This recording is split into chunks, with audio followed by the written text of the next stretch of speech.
Hey everybody, it's Ryan. Thanks for downloading today's show. And just a reminder, as always, Wake Up War Chant is brought to you by our friends at For the Table, Madison Social, Central and Township, in the heart of College Town.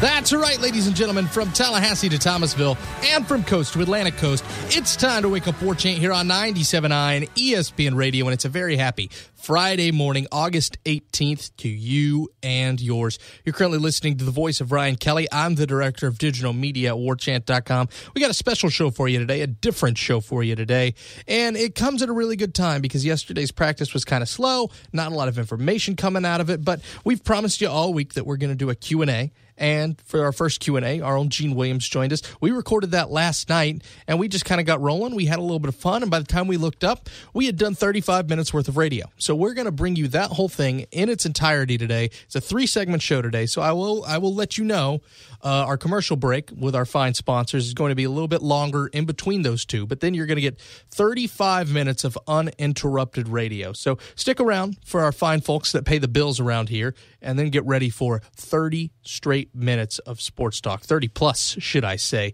Like I said, thanks so much for waking up with us here at 6 a.m. on 97.9 ESPN Radio, or the TuneIn Radio app, or the WTSM app for that matter. However it is, thanks so much. Maybe it's our podcast after the show gets done. iTunes, Podcast Republic, warchantradio.com, YouTube. The list goes on and on and on. And if you like the show, rate and subscribe. Give us a 5-star review. Give us a good review. We thank you so much for that. And, of course, subscribe to the show. It helps us out, and it helps you out because it gives you a brand new episode right there on your device every single day. You're going to hear this question segment here soon, which means that you're going to hear all about the questions that have been sent to us on Twitter, the questions that have been sent to us through radio at warchant.com, at Wake Up War Chants, that Twitter handle, and, of course, the Tribal Council. So make sure that you are sending us your feedback. If you want to be a part of the show, we're more than happy to take your questions, and we certainly thank you for all of them. And finally, of course, you know we can't get this done without our friends at For the Table, Madison Social, Central and Township, all right there in the heart of College Town. Wanted to give you a brief practice report before we head to break, though, and before we get you caught up on the preseason games that happened last night. A lot of situational play stuff yesterday, according to Coach Fisher.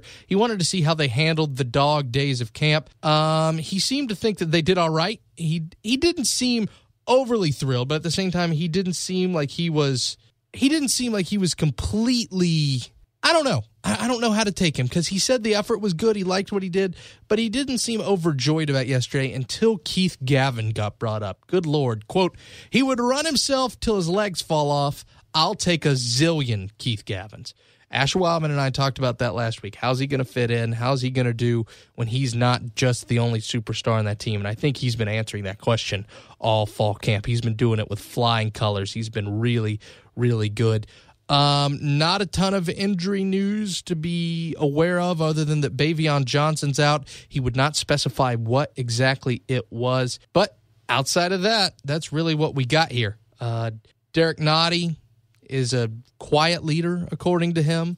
Ryan Leaf, of course, spoke to the team earlier this week, said the guys resonated well to him, but there's not a whole lot to talk about other than Josh Sweat was back at practice. Matthew Thomas, sorry to report, still not there.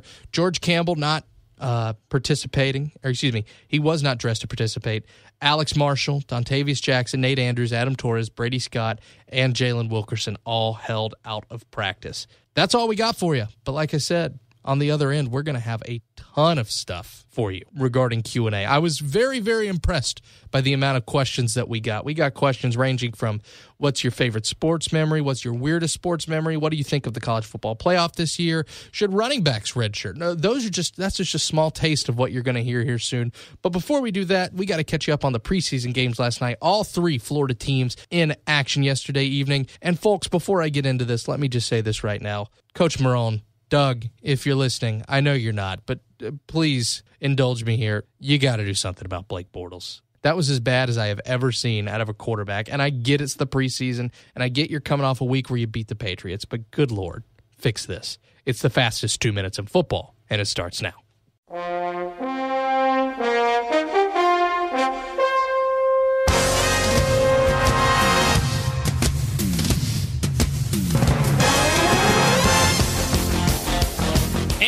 will start in Jacksonville, where the Bucs defeat the Jaguars 12-8. Not a great night for Blake Bortles. Pretty good night for Jameis Winston, 21 of 29. No touchdowns for Jameis, but it was 196 yards and 6.8 yards a reception. Blake Bortles, 8 of 13, 65 yards, averaging 5 yards a reception. And he was bad enough to where Doug Marrone seems to think, well, it might just be an open competition, and he's not opposed to starting Brandon Allen, who was 10 of 15 last night, 144 yards and a touchdown. The only touchdown thrown by a quarterback all night, believe it or not. Ryan Fitzpatrick played most of the game in the second half for Tampa Bay, 6 of 9, 47 yards there. Elsewhere, it was all eyes on the Miami Dolphins for the debut of Jay Cutler, and, well, the scoreboard doesn't quite indicate success. It was as Jay Cutler of a stat line as you would expect, a 31-7 loss to Baltimore. He was 3 of 6, 24 yards, 4-yard average. Ryan Mallett got most of the snaps and the throws under center for the Ravens. He was 13 of 22, 113 yards, 1 touchdown, and 2 picks. Finally, it's the Bills and the Eagles. Philly gets the win here, 20-16. Carson Wentz hoping to maybe take a step forward in year 2. He was 6 of 9, 56 total yards. Nate Peterman gets most of the snaps for the Buffalo Bills. It's all ACC over on this side in Buffalo. It's Nate Peterman, TJ Yates, and Tyrod Taylor. Tyrod, of course, supposedly the starter there, but he was 8 of 18 with 2 picks and no touchdowns. When we come back, ladies and gentlemen, it's going to be myself and Gene Williams taking your questions for the first time this football season. Hoping to do it just about every week. But stick around. We're going to do that. It's Week of War Chant, brought to you by your friends at For the Table.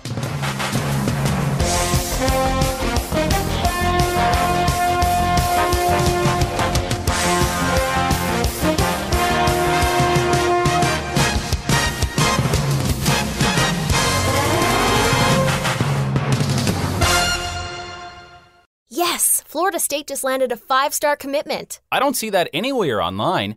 How did you get that news so fast? I'm on the new warchant.com app. I get news updates and scores pushed to my phone instantly. How much does it cost? It's free. Just go to iTunes or the Google Play Store, type in Warchant, and install it on your phone. That's it. A free app that keeps me constantly up to date on Florida State sports and recruiting? Wow, that makes it incredibly easy to follow my Seminoles and never miss out. With the app, you'll also get quick access to all the stories and features on Warchant, including the ever-popular message boards that feature thousands of fans talking about the Noles. Warchant.com, your ultimate Seminole source.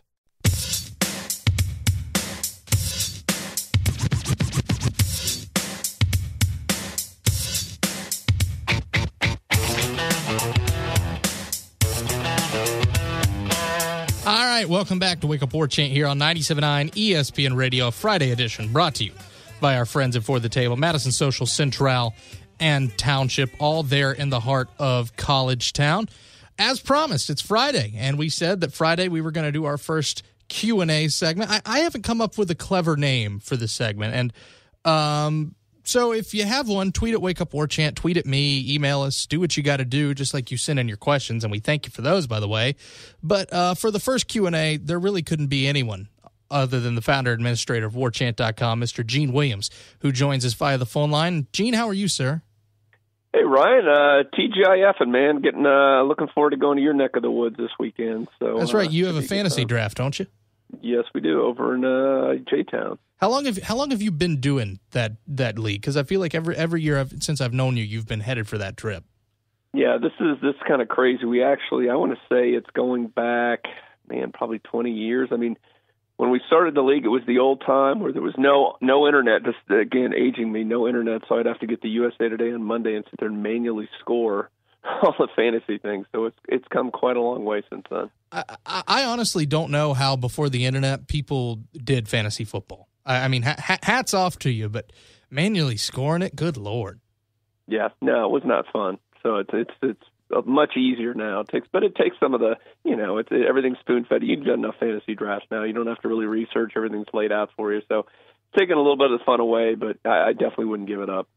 All right. Well, Gene, do you? By the way, you have any creative names for the Q&A segment? Because you brought that up at the top, and I think Q&A mailbag. Whatever. But I think you're right. I definitely, and we'll give you credit here in Wake Up War Chant if somebody can go ahead and tweet at us or email us or whatever, and come up with a clever name for this. We'd love to have it. Yeah, catchy name. Give it to us. We'll make some imaging for it. We'll make it a big deal. Let's have some fun. But as I mentioned, all throughout the week, people have been talking to us on Twitter. They've been talking to us on the Tribal Council. Just questions that they wanted asked by one of us. And so, Gene, without further ado, we'll start with the Tribal Council question.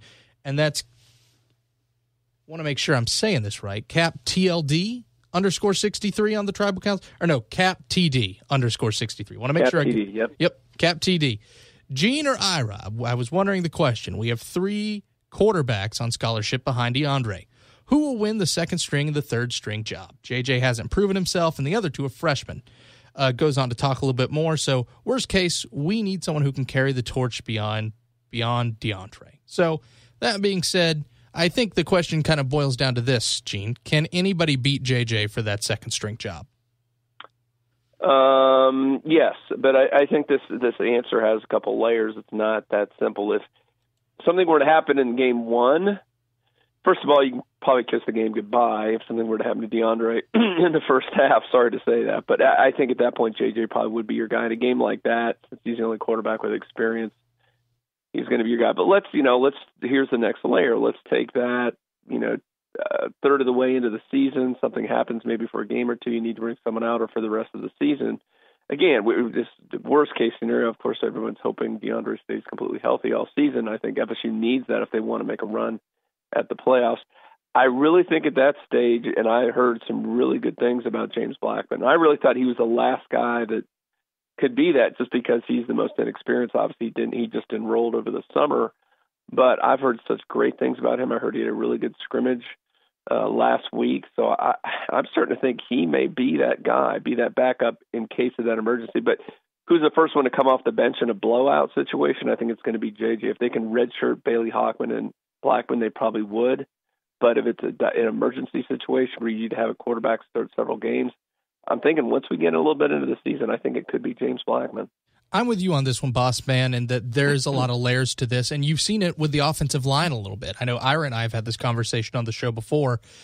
It's not like you're starting with ULM, and you can experiment, and you can have young guys and moving pieces, and, well, we can try this freshman here, we can try this guy here, and obviously you're hoping to not try anybody except DeAndre Francois, quarterback, in that game against Alabama, but I think it just goes back to the larger point that you have no room for error against the Alabama Crimson Tide. And it just goes back to, especially when you're starting a game, as rough as JJ has looked in times where he gets game action, you got to feel like that coaching staff kind of feels like the devil that you know is better than the one you don't.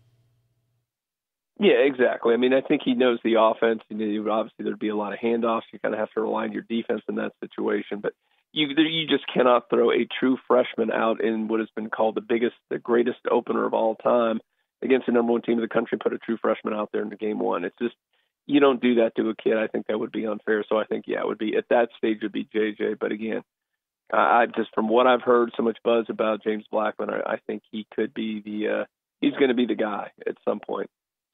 Nuggles the Bear on Twitter wants to know, if you have 2 minutes and you're down 6 points, who would you give the ball to if you're a head coach and you had the option of Charlie Ward, Chris Winkie, or Jameis Winston?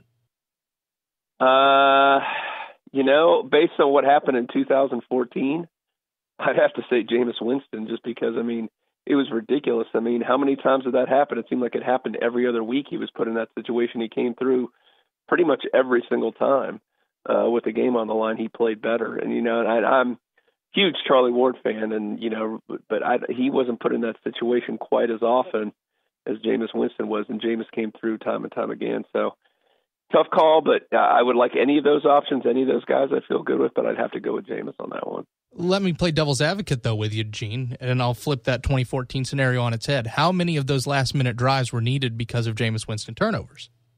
No, that's fair.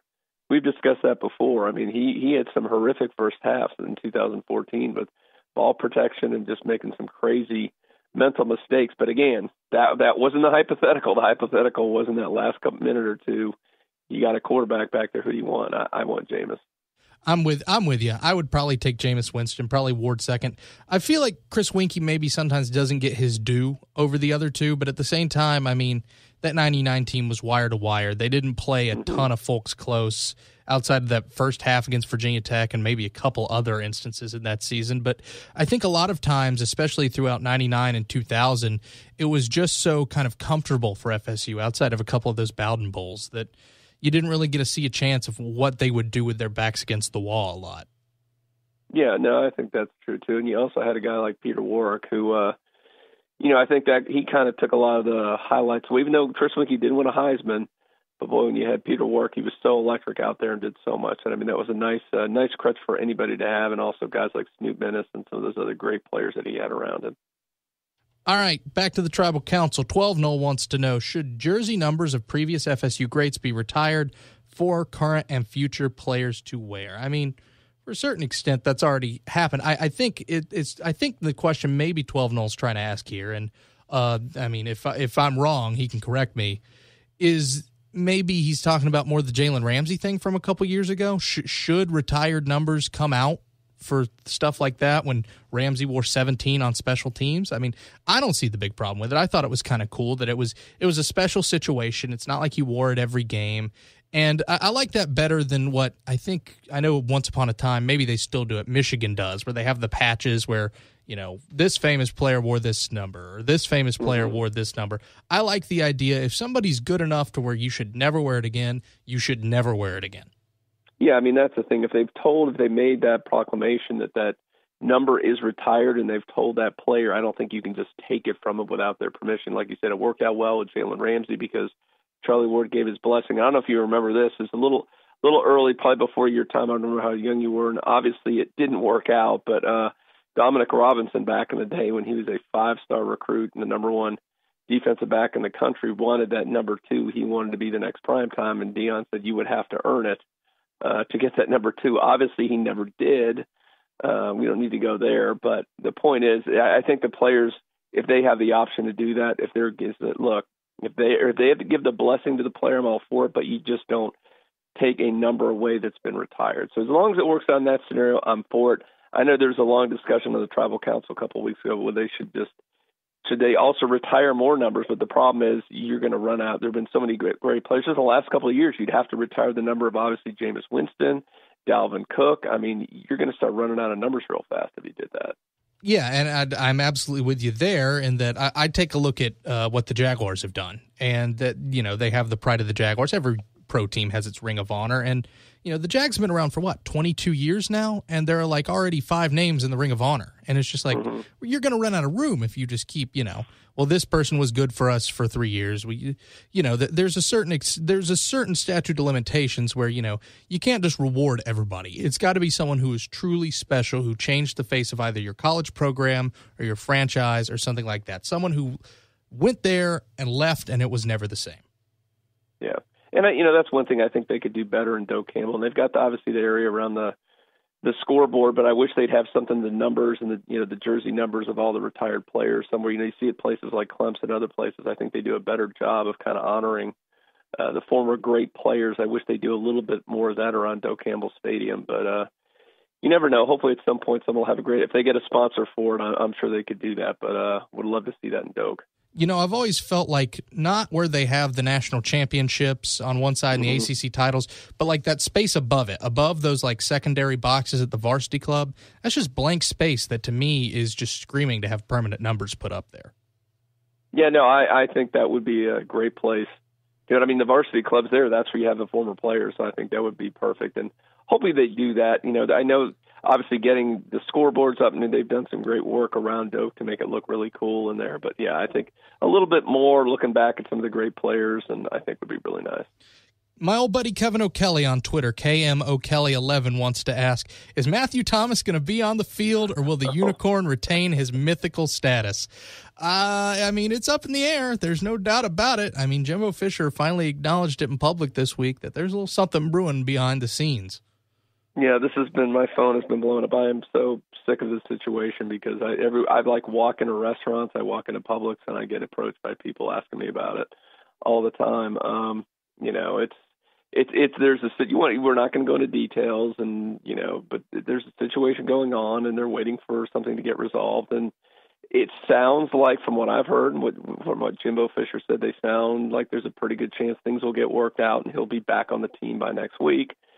We'll just have to wait and see. In the meantime, we don't know. We don't have a crystal ball. We can't guess on these things. But right now, I'd say it looks pretty good.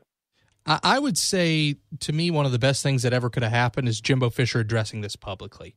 Because I feel like if Jimbo Fisher was not comfortable with this situation, if he felt like it wasn't going to go well, he was just going to sweep it under the rug until either Matthew Thomas was ineligible or he was off the team or whatever. But I feel like the fact that he actually verbalized it and said, yeah, there's something going on there, it makes me seem like there's a solution in sight. Yeah, no, again, I think most of the vibes we get back are going to be positive. But again, there's nothing. It's one of those things where it's not final till it's final and everything's in. So let's, I guess, just hope. Yeah, I mean, obviously that's big. A guy who's, we saw what he did at the end of the season. He's an incredible athlete, and for him too, because this is his money year. I mean, he needs to do well this season and then go on to the NFL. And obviously, this is a guy that has NFL talent, but obviously he needs to get through this season and this semester. Back-to-back questions from the Tribal Council, Gene, and that's Coral Gables Knoll wants to know, now that Rick Leonard's been moved back to right tackle, who are the contenders for the starting left tackle spot? And, well, based off what Jimbo Fisher said, Gene, it kind of just does seem like it actually is Derek Kelly's to lose. Yeah, it really does. I mean, that was one of the, I was the biggest surprise when he first addressed the media. He had that initial press conference a couple of weeks ago, was just matter of fact, oh, yeah, Rick Leonard moving over to left tackle, which is a shock because he didn't play there at all last season or in the spring. And then all of a sudden, just matter of fact, oh, yeah, he's back at right tackle, and Derek Kelly is now over there, and it looks like he's going to start. I haven't heard any other buzz about anybody else, whether that's Josh Ball or Juwan Williams or anybody else really pushing for that job over Derek Kelly. And Jimbo Fisher's been very high on him. And the fact, again, this goes back to what we talked about before in this first game, I don't think you don't want to put a guy out there that doesn't have any experience. And I think Josh Ball and some of these other guys will be very good players, but they're going to be going against a 5-star defensive end in this game, and there's a lot of pressure, and there's just national TV on you. I think you want a guy that's been in there before. Derek Kelly has a lot of experience. He's proven, maybe not at left tackle so much, but he's been in these types of games before. So I think you go with experience in that one. So I'd say there's a pretty strong possibility that Derek Kelly will be your starter. I have a question for you, Gene, and I asked David Castillo this last week. Do you feel like maybe Rick Leonard got asked to do too much? I mean, switching positions so quickly after being pushed immediately into that starting role after just being there for a spring last season. I feel like they've kind of moved him around too much for a guy who's only been playing this position for a year and a half now. Yeah, I'd have to agree with that. I think they probably rushed him, and they really made it a viable alternative last year, but they rushed him out there. I think they saw the athleticism and the ability and just threw him out there a little bit. And we saw early in the season he really wasn't ready to go. But by the end of the season, he was actually pretty good at that position. And I don't know. I don't think maybe it was fair to put him, to not at least give him a spring to learn that left tackle position and then just throw him out there. They obviously see a lot in practice in his athleticism, his ability, his reach, everything else, that they obviously think he's got incredible ability at tackle. But I think you got to let this young man get his feet under him a little bit more at right tackle. So, yeah, I would agree that, let's let him stay at right tackle. Let's let him do. He's solid there, and I think he'll continue to improve. I think it goes back to just certain folks just look like they should have certain roles. Like when I went to ACC kickoff this year, it was the first time I'd ever seen Eric Dungy, up close in person. And I just thought to myself, that guy looks like a quarterback. Like when you stare at Rick Leonard, you think to yourself, that guy just looks like an offensive lineman. And I think, I don't think coaches are above just seeing that body type, seeing that athleticism, and think to yourself, I mean, this kid's got to play, right? Yeah, and I remember this was actually when he, back on at camp, and this was South Surrey at the time when he was a recruit, and he was doing the bags, the defensive guys, and he was moving so well, and I had a couple, let's say, coaches kind of whisper or overheard some stuff saying, man, if he ever moved to offensive line, he would be a first-round pick in the NFL. And I think what they do, they see that foot speed, you see, like I said, the reach, everything else. I mean, he's your prototypical NFL tackle. So when you see those kind of things, you just sometimes think, oh, we can just plug him in right away. But I think offensive line is a lot harder than maybe any other position to get in there and learn, especially when you're moving from defense to offense. So it takes a while to pick that thing up. And I think at the end of the day, he is going to be a guy that can play in the league and will do real well there. But, yeah, you need to give him a little bit of time and not get so caught up in his athleticism. But I think as long as he stays at right tackle, I think by the end of the year we're going to have a really good right tackle. Back to the Tribal Council, Gene. Another question from West Duval Knoll. West Duval, the west side of Jax. It's my stomping grounds. Give us your prediction, preseason, for the 4 playoff teams. I'll start on this one, Gene, and I'll give them. Okay, good. I'll give them in the order of the seeds that I think they're going to be in. I think USC is going to be the number 1 seed because I think they're going to go undefeated through a soft Pac-12. I buy that team. I buy Sam Darnold. I think Alabama is the 2 seed. I think Alabama comes in with 1 loss, stubs their toe maybe somehow, some way, and they end up in the playoff anyway because they're going to win the SEC. Your 3 seed, probably going to be the Florida State Seminoles. I think this team, I do think they're going to lose to Alabama, but outside of that, if they take care of business with everybody in front of them, they should be here. And that 4th seed, I could exchange 3 or 4, but I think that 4th seed will definitely be Ohio State. I know they got embarrassed by Clemson last year, but that was a team that was a year ahead of schedule. I don't think Michigan's going to be as tough of a team for them to worry about, and I don't really buy Penn State. So I think Ohio State comes out of the Big Ten, and I think the Big 12 gets left in the dust unless Oklahoma State can get the monkey off their back, beat Oklahoma, and go throughout that season unscathed. I really think they're the Big 12's only hope. Yeah, I don't really disagree with the whole what you said. I don't see USC as maybe a number 1 seed per se, but I do think the Pac-12 is so relatively weak. I mean, obviously they've basically got a 1-game schedule against Washington. And I don't even know if that game's where that is this year, but is that in LA this year? That should be at the Coliseum. And as a matter of fact, do they clash this year? Because I know one's in the south and one's in the north. Yeah, that's true. They got that kind of screwy thing too, so I don't know if they even play this year. But yeah, I mean, I think they're going to be one of the top 4. I don't know if I'm comfortable picking 1 through 4, but I think they'll be in the top 4 because somebody out of the Pac-12 is going to be there, probably with a 1-loss team, and they probably get that 3rd or 4th seed in there. I hate to say it, but I mean, I can't stand it, but Ohio State, just because, again, I'm not a fan of the Big Ten. I think Michigan lost way too many players. I think Jim Harbaugh is a good coach. I think he's got them on the rise, but I think losing all of those seniors, they're not going to be as good as they were last season. They were a better team than Ohio State last year, and they should have won that game. So I think, unfortunately, Urban Meyer is going to be there. I agree with you on Florida State. I think they win the ACC. What's going to be interesting to me with Florida State is, should they lose that Alabama game, you trip up 1 more, but you win the ACC. Do you take a 1-loss, let's say Oklahoma or Wisconsin or someone like that? Do they get in over Florida State with 2 losses, but one of those losses might be a close loss to Alabama, who's obviously the other team I would pick to be in that Final 4? That's going to be an intriguing thing to me to see how that playoff committee handles that. Will they punish somebody for playing Alabama in the first game, or do you award a team that goes out and plays a really tough schedule, because of that, and wins their conference? And obviously it's going to be a really difficult conference too, and you got to beat the likes of Clemson, Louisville, and teams like that. There is one thing I will give Ohio State credit for that schedule. It's about as tough as this year's Big Ten's going to be. They get Penn State at home, but they're going to the Big House to play Michigan. They're going to the Sea of Red to play Nebraska. They have an out-of-conference game week 2 against Oklahoma, and they open that season against an Indiana team that's played Ohio State and Michigan and Penn State and the like really, really close over the last couple of years. So true, I see that, and I'm impressed that they're actually going out of conference and playing a game like that. But would you even have them? I mean, you would have them favored in every one of those games, wouldn't you?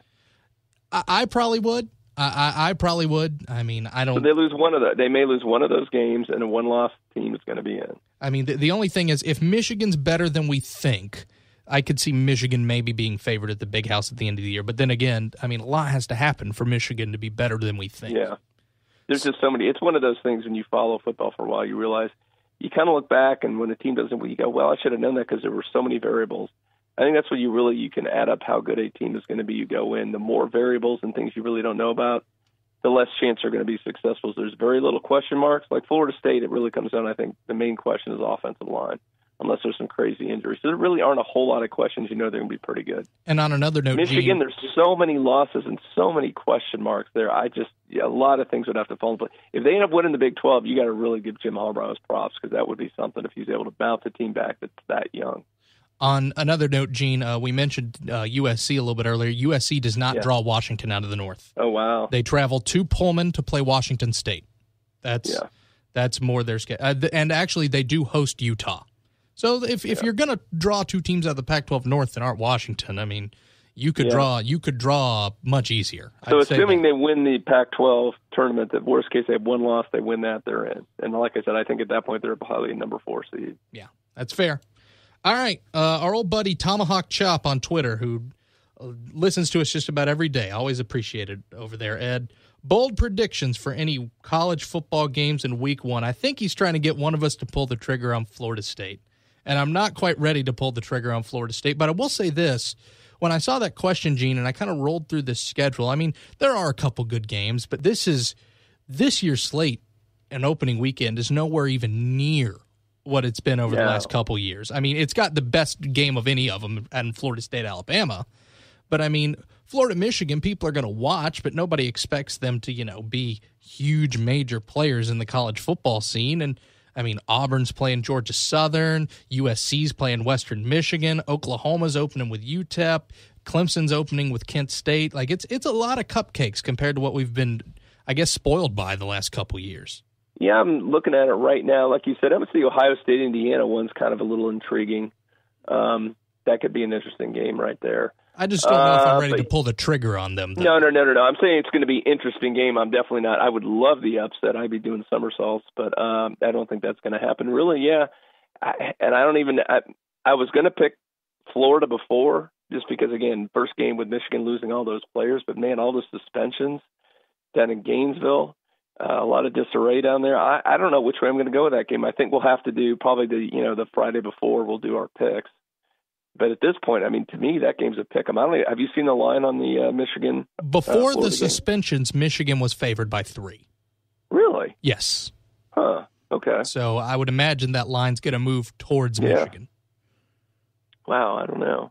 So there's a lot of I guess they're just counting on Jim Harbaugh is just going to have it's not going to affect them much, and they're just going to jump right on it, be really good again. I don't know about that one. I still think Florida's. Obviously they don't have a quarterback or an offense, but I think that defense is still going to be pretty darn good. I'll tell you a game that would probably be a little bit of a minor upset that I'd probably be willing to call, and that's both the games on Sunday. I'll put Texas A&M, who always starts the season really hot and then dies around November, and I'll put Virginia Tech, who doesn't really have a proven quarterback right now. I'll put them both on upset alert. UCLA should have beat Texas A&M in College Station last year, and this is a huge year for Jim Mora. Virginia Tech. I'll say the one I'll throw out there if you want to do that. You want to talk. How about the Monday game? I will throw right now. If I'm going to go out on the limb, and I'm assuming Tennessee's favorite, I'll go Georgia Tech because you know why? Because Paul Johnson's on the hot seat? Exactly. What happens every season when he's on the hot seat, he pulls it out of his you-know-where, and he ends up winning 9-10 games, and all of a sudden he gets a contract extension. I'll say this: that is two very angry fan bases, and I think both those teams are going to be decent. But whoever loses that game, that is a fan base that's going to have a lot of profanity being mumbled under their breath as they walk out of that stadium. Yeah, there could be some. Georgia Tech lose, I guess, a lot of angry, frustrated engineers, and Tennessee a lot of Rocky Top fans will drinking a lot of Tennessee drinking the whiskey up there. So yeah, it'll be a fun one to watch. There's some good games. You're right. It's not as great of an opening weekend as last year was because it seemed like game after game after game was just a great matchup. And there's only a couple really this year, but still, it's going to be great fun too. And I'm glad they're spread out a little bit. So we'll be obviously in Atlanta for a lot of these, but it'll still be fun to watch them. All right, Gene, I know we've gone pretty long here, but I've only got 2 more for you, and they're both from the Tribal Council. And that's Midlow Knoll wants to know, what's the strangest game story you've ever had? His was the first game of the 1969 season when a hurricane hit Tallahassee, and Bill Kappelman threw a couple touchdowns, and yet him and his dates sat through the entire game and got soaked to the bone. How about that? His girlfriend stood there for the entire game during the rain. That's wife material. That's good stuff. I was going to say, I hope he married her because that's impressive. When a young lady will do that for you, that's something. How much time do we have on this? I mean, I got so many stories. We could be here forever. Man, we're pre-recording this, so I can do whatever in the morning. So you do you. You tell your stories. I'll just tell. I don't know if I've told this story before, and this was pretty early on when I was started covering Florida State full time and went to the infamous the Orange Bowl back in the day before they bulldozed the place, and it was my first experience there as a media member. And Ryan, you know the whole thing. What are they telling the press box? What are you not supposed to do? Cheer. You don't do that. It's drummed in your head. Absolutely do not cheer. Especially they're a little bit more lenient now than they were back then. But you were just like, you can't do anything. They will kick you out. And so I go down there. I'm sitting in there, and not saying a word. I've got a War Chant shirt on, so I guess some people knew when I was there. And this was the 2000 game, and I know we all remember that. Chris Winkie brings them down. FSU takes the lead, and then Miami goes ahead. And of course, one of the wide rights happened there at the end, and I had I think a Miami radio station guy was sitting next to me and got up to basically dry hump me as that kick went wide. And I was like, I looked behind me, the sports information people are standing behind me, and I'm like, what is this? And I look back, and they're high-fiving and chest bumping. So it struck me right there that Miami's a little different than most other venues you go to. I'll tell mine, Gene, and it's actually pretty funny because I think this is the first time we ever had a conversation, and this was 2013, Clemson, South Carolina. Of course, everybody knows how that game went, but I was still at Florida State. I was covering the game for the campus radio station, myself and my buddy Daniel Macaluso, who does some videography work for one of the TV stations in Tampa now. So it's campus radio, so obviously it's not a bajillion-dollar operation. We got by. We did what we needed to do, but we paid our own way. They chipped in for some gas for us. We paid our own hotel. We ended up staying, probably I think about 10 miles north of Athens. So him and I go to this football game. We travel from Saturday, check into our hotel, and then head to Clemson, make about that hour drive. And for those of you who don't know, who've never been to Clemson, South Carolina, Clemson is as middle of nowhere gets. It really, truly is farm country. And they literally park the media on the other side of a farm. Have you ever parked in the farm before, Gene? Oh, yeah. I've been there 3 or 4 times. I've been in the farm, which is always fun late at night when all the lights are off. At 3 a.m. when you're trying to find your car in the dark. Yeah, that's always a blast. So Daniel and I, my buddy, we try to get to the stadium. And the thing is, it's on the other side. Literally, it is a farm. It's their agricultural school. And we must have wandered around their farm for probably 30 to 45 minutes. At one point, we almost walked into their bee farm on accident. And we wandered around this place, and we walked all the way up there. And Clemson has recently renovated its press box. So we finally find our way up there. And then, of course, it's such a climb. You climb up that thing. We got into the press box. And this was before Clemson's recently renovated their box. But this was before they did it, and it was a very, very small press box. You could tell that when Memorial Stadium was built, it wasn't too long after they put in this press box. And it sits about 40 people for what was easily the biggest game of the year in the regular season. I think people sometimes forget, just because of what a thorough beating Florida State put on that team, just how much hype there was going into that game, that this is the most important game in the history of the ACC, and this is the most important game ever for these two programs outside of a national title game. And there was so much build and so much hype around this game. So this place is packed to the bone. And we look at the name chart, the seating chart for football, and our station's name isn't there. And so we go up to their SID, and he informs us, Gene, that the box has been overbooked by 2. And who do you think those 2 might be? And let me guess, this person now works for Delta Airlines, right? As long as they don't work for United, man. As long as they're not throwing punches United, at me. I'm sorry. I Yikes. took a shot at Delta, though. You're right, United Airlines. Hey, Delta deserves it, too. All the airlines deserve it, if we're being honest. But yeah, so he gives us the option that we can either take 2 tickets in the nosebleeds that aren't next to each other, and we can go back down for interviews later on, or if we really need to, really need to tweet and keep social and do all that during the game, we can watch the game on TV in the lobby. Wow. So we both we both were kind of in a predicament, just like, dude, we're broke college kids. We paid our own way. What are we going to do? So, funny enough, one of the guys who was leading campus radio at the time was a War Chant intern. So we go up to him, we tell him our problem, and Gene, you literally overheard us. I don't even know if you probably don't even remember this. I have a vague recollection. But you literally looked at both of us and you said, if I'm you boys, I stay on the field till they kick me off. So we both went down there. We were both 97.9 interns at the time. Our old friend Jeff Cameron was down there, and I know he's told his side of this story before. And the three of us stayed down there, and we watched Florida State Clemson from the field. Which didn't suck. No, it did not suck. So that being said, one more question before we go, because I do feel like we probably need to hold off with a hard football question. Leave it this way. Any way that Florida State would redshirt any of their running backs, Gene?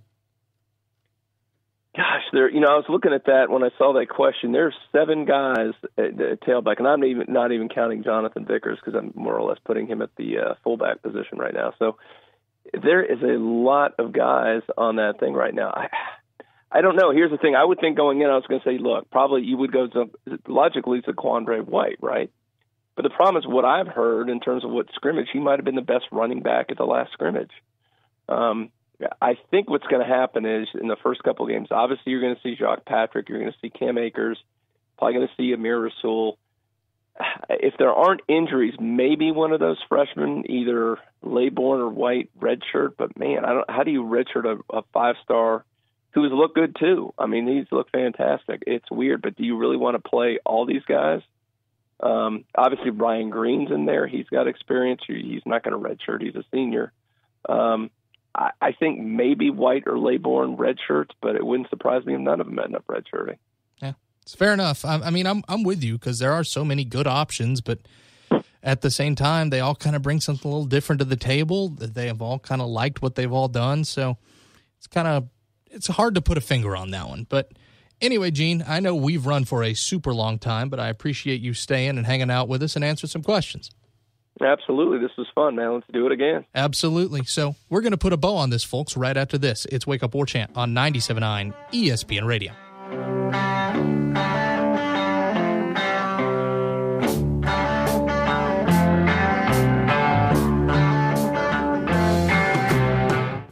WarChant.com is the ultimate inside source for FSU football and recruiting. And now you can get in on the action for free for an entire month. WarChant.com is offering a risk-free 30-day trial subscription. Get full access to the #1 website covering the Seminoles just by entering the promo code WarChant30. That's WarChant30. Sign up and get in on the world's most active FSU message boards. Receive breaking news, stories from our award-winning staff, plus get exclusive interviews and videos. Just enter the promo code WarChant30. WarChant.com, your ultimate Seminole sports source.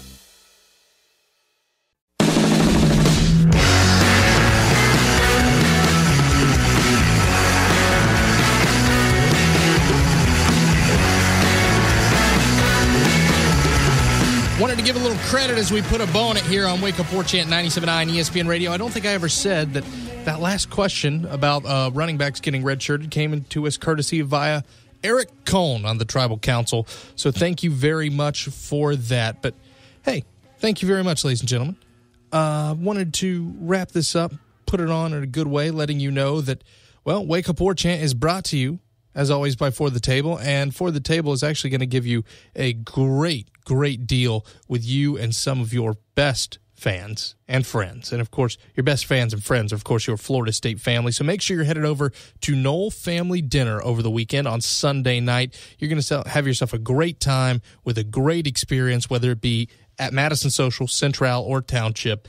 You just come, you bring your FSU gear, you have yourself a great time, and here's what you do. From 4 to 10 p.m., you choose any of those 3 places you wanted to go. And if you're a family and you have kids under 10, for every adult entree you purchase, you're going to get a free kids meal. And for those of you who don't have kids like myself, well, you can get yourself a free select appetizer for the table with any entree purchase.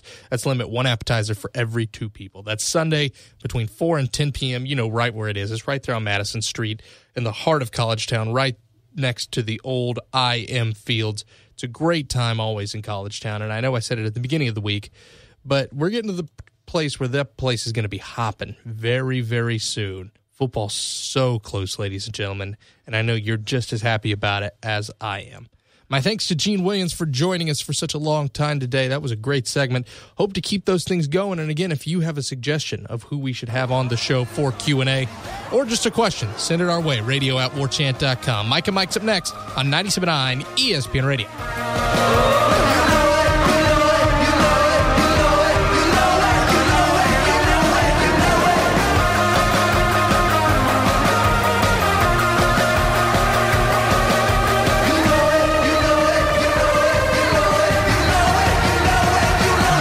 Hey, thanks for downloading today's show. If you haven't already, why don't you rate and subscribe us? We certainly do appreciate it, and of course, we appreciate you listening anyway, so just go ahead and click that right there. You know you want to. Come on.